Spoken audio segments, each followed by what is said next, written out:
একটু গভীরভাবে ভাবলে দেখবেন ভালোবাসা হঠাৎ হয় না। ইউনিভার্স অনেক আগেই পুরো গল্পটা লিখে রাখে। ইউনিভার্স নাকি কিছু মানুষকে একটা অদৃশ্য সুতো দিয়ে অনেক আগে থেকেই বেঁধে রাখে। আর এই থিওরি বলে ইউনিভার্স ওই দুটি মানুষকে ততদিন পর্যন্ত আলাদা করে রাখে যতদিন না পারফেক্ট সময়টা তাদের জন্য আসছে। আমরা আজকে কথা বলছি ইনভিজিবল স্ট্রিং থিওরি নিয়ে।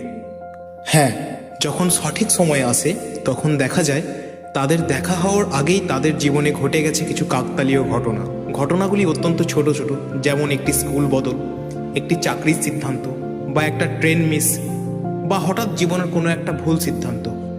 এই সামান্য ঘটনাগুলির মধ্যে যদি কোনো একটা সামান্য বদলে যেত তাহলে হয়তো সেই মানুষটার সাথে আর দেখাই হতো না। এটাই প্রকৃতির খেলা। তখন পিছনে ফিরে তাকালে সব কিছুই পরিষ্কার হয়ে যায়। তখন রিয়েলাইজ হয় এই কষ্টটাও দরকার ছিল, এই ভেঙে পড়াটাও দরকার ছিল, এই অপেক্ষাটাও কোনো অকারণ ছিল না।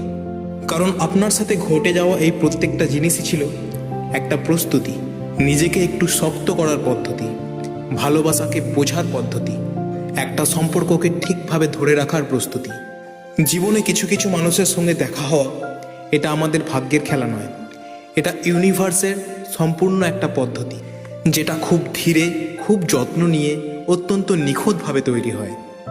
আর ঠিক এই কারণেই যখন সেই মানুষটার সঙ্গে দেখা হয় আমাদের মনে হয় যে এত দেরি হলো কেন। কিন্তু ভেতরে ভেতরে আমরা ঠিকই বুঝতে পারি যে জিনিসটা হয়েছে মোটেও ভুল সময়ে হয়নি।